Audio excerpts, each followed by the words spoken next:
கர்த்தருக்குள் பிரியமானவர்களே, August 20 Ellen G white அம்மையார் அவர்களுடைய மாரநாதா புத்தகம், பக்கம் 463. இன்றைய தியானத்திற்காக தெரிந்து கொள்ளப்பட்ட தலைப்பானது சத்தியத்தின் தூய்மையான அடையாளம். வசனம் எசேக்கியேல் 9வது அதிகாரம் 4வது வசனம். கர்த்தர் அவனை நோக்கி, நீ எருசலேம் நகரம் எங்கும் உருவப்போய் அதற்குள்ளே செய்யப்படுகிற சகல அருவருப்புகளின் நிமித்தமும் பெருமூச்சு விட்டழுகிற மனுஷரில் நெற்றிகளில் அடையாளம் போடு என்றார். இந்த குறிப்பை கவனத்தோடு குறித்து கொள்ளுங்கள். பரிசுத்த ஆவியின் வல்லமையினாலே தங்களில் உருவாக்கப்பட்ட தூய்மையான சத்தியத்தின் அடையாளத்தை பெற்று கொள்ளுபவர்கள் சணல் நூல் உடை தருத்திருக்கிற மனிதனாலே ஒரு அடையாளத்தின் மூலமாக சுட்டி காட்டப்படுகிறார்கள். அவர்கள் சபையிலே நடைபெறுகின்ற அனைத்து அருவருப்புகளின் நிமித்தமும் பெருமூச்சு விட்டு அழுகிறவர்களாகும்.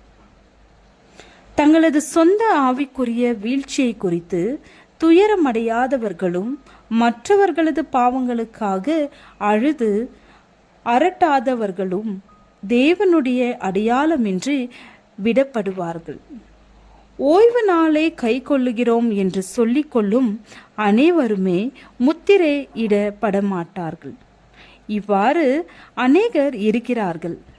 சத்தியத்தை மற்றவர்களுக்கு போதிக்கிறவர்களில் கூட தேவனுடைய முத்திரையை தங்களது நெற்றிகளிலே பெற்று கொள்ளாதவர்கள் இருப்பார்கள்.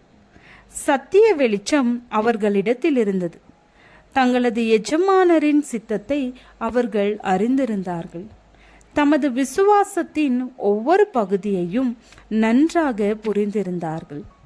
ஆனால் அதற்கு ஒத்த கிரியைகள் அவர்களிலே காணப்படவில்லை. நமது குணங்களிலே ஒரு கரையோ திரையோ இருக்கும்போது தேவனுடைய முத்திரையை நம்மில் ஒருவர் கூட பெற்றுக்கொள்ள முடியாது. நமது குணங்களில் உள்ள குறைபாடுகளை அகற்ற வேண்டும். ஆன்மாவாகிய ஆலயத்திலுள்ள ஒவ்வொரு கேடும் நீக்கப்பட்டு சுத்திகரிக்கப்பட வேண்டும். அப்பொழுது சீடர்கள் மீது எப்படி முன்மாறி பொழிந்ததோ அதை போன்று நம்மீதும் பின்மாறி பொழியும். சகோதரரே, அந்த மாபெரும் ஆயத்தம் செய்தல் என்ற காரியத்தில் நீங்கள் என்ன செய்து கொண்டிருக்கிறீர்கள்? உலகத்தோடு தங்களை இணைத்து கொண்டிருப்பவர்கள் உலக பிரகாரமான மாதிரி அச்சை பெற்று கொண்டிருக்கிறார்கள். இவ்வாறு மிருகத்தின் முத்திரையை பெற்றுக்கொள்வதற்கு ஆயத்தமாகி கொண்டிருக்கிறார்கள்.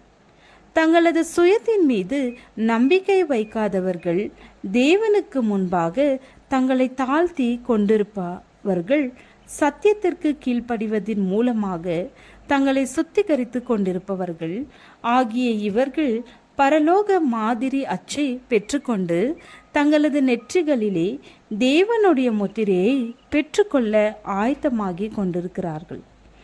பதிலை பெற்றுக்கொள்ளும் போது அவர்களது குணங்கள் நித்தியத்திற்காக தூய்மையாகவும் கரையற்றதாகவும் இருக்கும். இதுதான் ஆயத்தமாகும் வேலையாகும். தூய்மையற்ற ஆண் அல்லது பெண்ணின் நெற்றியிலே தேவனுடைய முத்திரை ஒருபோதும் வைக்கப்படுவதில்லை. பேராவல் நிறைந்த உலகத்தின் மீது பாசம் வைத்திருக்கின்ற ஆண் அல்லது பெண்ணின் நெற்றியிலே ஒருபோதும் முத்திரை வைக்கப்படுவதில்லை. பொய்யான பாஷை பேசுகின்ற அல்லது வஞ்சிக்கும் இதயத்துடைய ஆண் அல்லது பெண்ணின் நெற்றியிலே ஒருபோதும் முத்திரை வைக்கப்படுவதில்லை. தேவனுக்கு முன்பாக கரைதிரையற்றவர்களாக நிற்கின்றவர்கள் அனைவரும் முத்திரையை பெற்றுக்கொள்வார்கள். அவர்கள் பரலோகத்திற்கான தனி சிறப்பு வாய்ந்த நபர்களாவார். ஜெபம். தேவனே, எங்களிடத்தில் இருக்கும் சொற்ப மதியினத்தை நீக்கி நல்வழிப்படுத்தும் நல் ஆலோசனைகள் உமக்குள் வளர செய்யும். ஆமேன்.